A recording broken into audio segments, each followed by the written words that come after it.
Welcome to Make the Shift podcast. I'm Destiny Berman, a model marketer and a course launch strategist. After 15 years of leading large-scale marketing campaigns in Silicon Valley, I left my corporate life when I realized I had a deeper calling. Now I help teachers and entrepreneurs just like you make that life-changing shift from offline to online in order to create the business and life they've always wanted. This podcast will give you the roadmap and the inspiration you want and need to scale your life's work by launching digital courses and online schools. The world needs what you have to offer. It's time to make your specialty your destiny. Are you ready to make the shift? Let's go.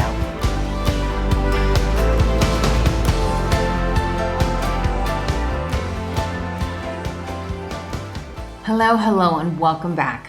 Today's episode is all about time and how many of us feel like we just don't have time to launch, or we just have this massive to-do list.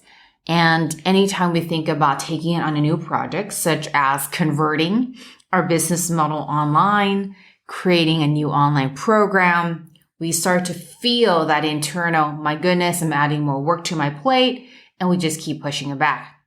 At the same time, the time investment that we're putting today into the content is, I think about this like compounding interest. It's more work upfront, but now the content, when well pulled together, actually does the heavy lifting for us. And we can now truly scale our wisdom, our knowledge, our expertise to more people than we thought was possible. So if we consider that launching a digital program and or converting and shifting our business model into digital, while it requires a lot of heavy lifting up front, will actually pay off in terms of time and income over time, then we may consider that it's worthwhile to block off time, even if it feels like we have this endless to-do list, to permanently shift our business model and add a brand new revenue stream to our business. It doesn't mean that you can never hold in-person retreats again and hold in-person trainings. It just means that now you have more options. You've got more flexibility and you have more freedom. This culprit and this thought pattern around, I don't have time, I'm just going to push it off, or I'm just going to do what's immediate. I am guilty of that in so many ways. I tend to take on too many projects at once. I want everything to happen yesterday. I have a son, I have a husband. And so I end up saying yes to too many things, especially with friends and colleagues. And then I find myself stretched too thin. So this whole conversation and this internal dialogue of I don't have enough time and what to focus on is something that comes up for me, if not on a daily basis, on a weekly basis, because there's so much that I want to say yes to. So today's episode, I'm going to dive into time-saving tips and how to leverage our time in a way that works for us. So number one is to find your rhythm and to find your productivity. So there's conversations around to be successful, you want to get up early and start your day. The truth is, I find that everyone has their version of how they manage their time and how they go about setting the flow of their day. And some people are more productive late at night or later in the evenings, and some people are more productive in the mornings. So I encourage you to find your own style of when you are productive. And if you're getting this digital aspect of your business off the ground, where can you block out time consistently each week? Consistency is key, and finding your flow is key. If you work inside your online business, inside your course business, 3 hours every single week, and if you commit to that, when you look back in 4 to 6 weeks' time, you are going to be surprised at what you have accomplished. And finding that 3-hour chunk isn't always easy. It could be 2 hours, isn't always easy. But if you find your flow in terms of, can I get up an hour earlier, or can I stay up an hour later and it won't make as much of an impact? Can I shift so that I'm seeing one-on-one clients on particular days so I can block out my Thursday morning to work on my course business? So you want to take a look at your schedule right now and see with your flow and your rhythm with where you're the most productive, especially kicking off a new project, where you can shift things or add an hour to your day so that you can block out a consistent chunk of time every single week to work on your digital course, whether it's content creation or planning as part of the pre-launch. The second tip I want to offer is to set a course launch date, because your course launch date will now act as an anchor. It will also act as a commitment to getting your work out there in a bigger way. And if you have a launch date that you can share with friends and family, share with colleagues, it will serve as public accountability. I'm thinking of a friend of mine who was launching a brand new course. And even though he ended up launching the course 4 to 6 weeks later than he had shared with us, the point is that he shared it with us. And when we saw him, we would follow up. Hey, how's your course launch going? How's your course launch going? Even just having that public accountability, even if it's only with a couple of people, will help. And will help serve you in the way that you can't just keep quietly pushing it off or procrastinating. The third is to think about how in the chunks of time that you are blocking off each week consistently is how you can content batch. So say you're working on your course planning right now. Can you work on modules 1 and 2 all at the same time? Or if you're working on promotion, can you write all your social media posts for the whole month in one afternoon? The answer is you can. It takes planning, it takes organizing, and it takes commitment to the task at hand. But if you're willing to do that, I find 1, your productivity increases greatly. And number 2, it feels very complete and fulfilling. Oh, I just completed all my social media writing for the entire month. Oh, I just completed the content for modules 1 and 2. So there's a nice completion and a nice wrap up to when you batch your task and batch your content. Okay, number 4 is systemizing is key. So systemizing includes the time every single week that you have blocked off to work on your course creation, to work on your course marketing plan. Systemizing also includes having a clear checklist with the different tasks at hand. So if you or your assistant is getting ready to schedule out 6 different emails, is there a clear process so that you reduce the communication and the back and forth?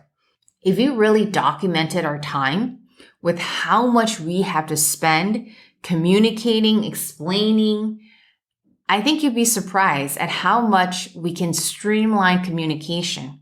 So the time that we're using to communicate or to explain can actually get applied to completing the task at hand.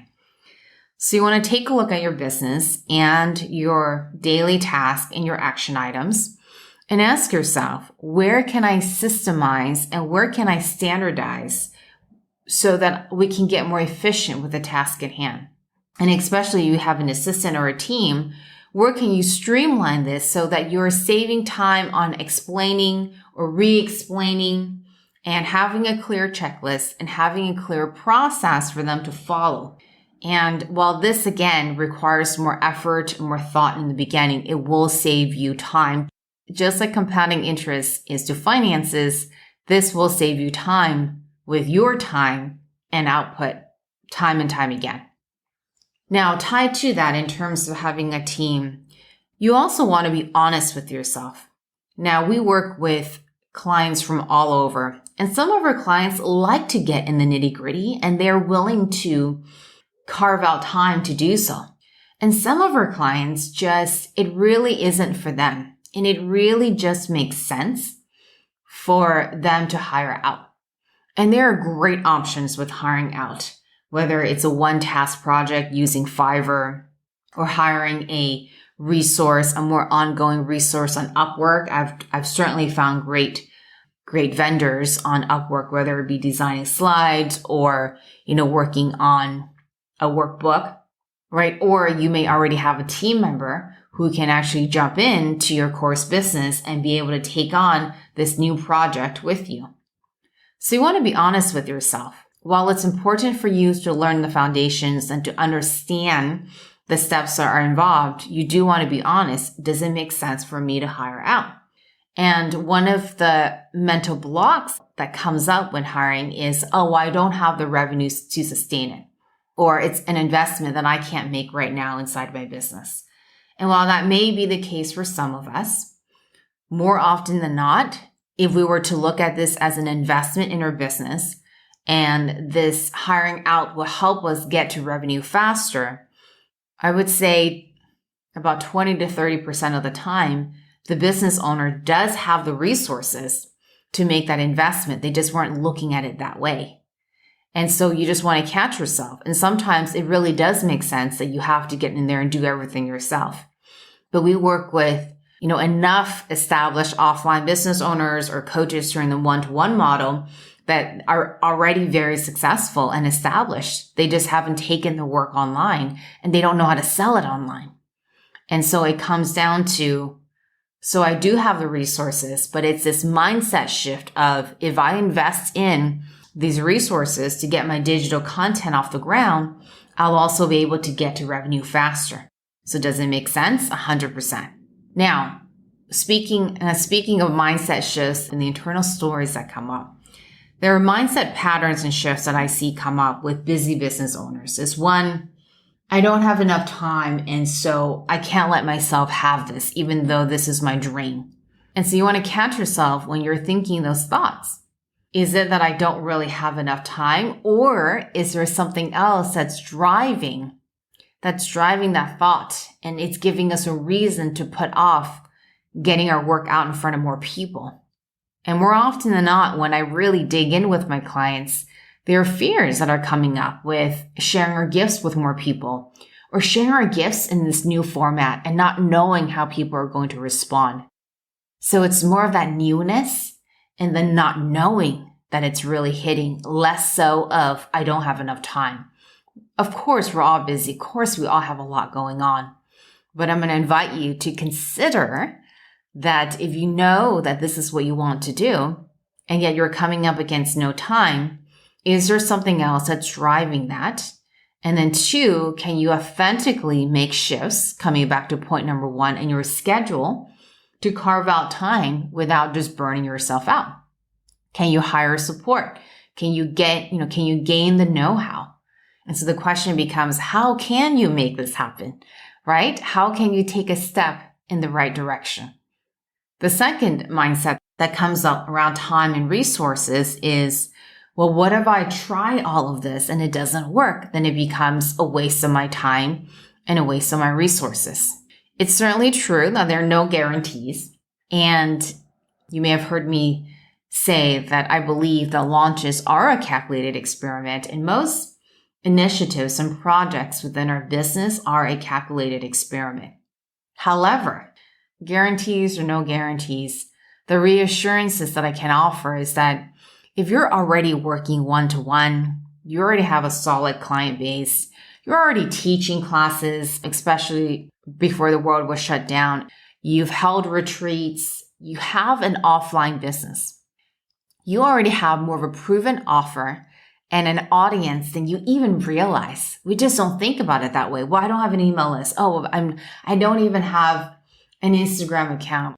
And so we think we don't have a audience to launch to, but it's not true.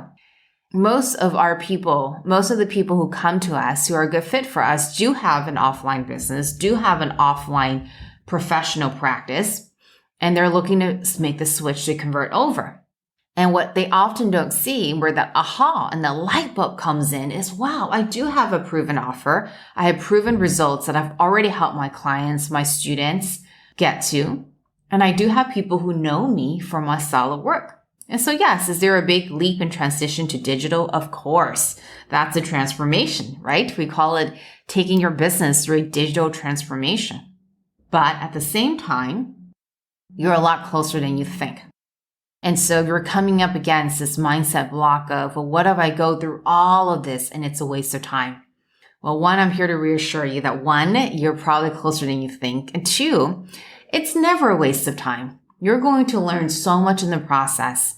And whether you surprise yourself with the results that you achieve or you fall a bit short, you learn so much. And what I've witnessed time and time again is that We learn from every initiative, we learn from every experiment, and we learn from every project. So have that in your back pocket as you decide what project and what initiative you want to move into next. And it's never a straight path. There are ebbs and flows, there are roller coasters.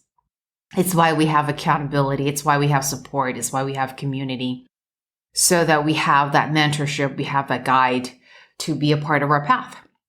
You're looking to revolutionize your business and to be able to grow into the next level while creating and designing a business that is in alignment with your passions and your creative calling. So is it absolutely worthwhile? I believe so. And are you, taking on quite the feat? 100%. So that's what I have for you in terms of the mindset shifts that could be coming up for you. How to batch produce both your task and your content. How to block out time every single week consistently so that you have time devoted to this part of the business. Being honest with yourself, whether you're someone who wants to hire out or not.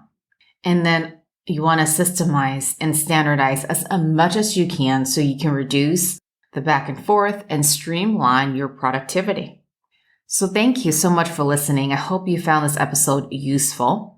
And if you want to continue to engage and to get more tips, there are 2 ways that you can connect. Is you can join my Facebook group, the Offline to Online Skinny Launch Lab. If you're interested in learning how to work with myself and my team, you can also click on the link to schedule a 15-minute get-to-know-you call with my team so they can get to know more about your offline business, your one-to-one practice, and explain and connect with you and see how we may be able to serve you with taking your business online and reinventing the model that you have today. So thank you so much for listening, and I'll see you in the next episode. Thank you so much for joining me today. All the resources and action items mentioned in this episode can be found at destinyberman.com/podcast. To continue the conversation, join me in my Facebook group, the Skinny Launch Lab. And if you're loving this episode, do me a favor and share it with a friend. Until next week, your destiny awaits. Bye for now.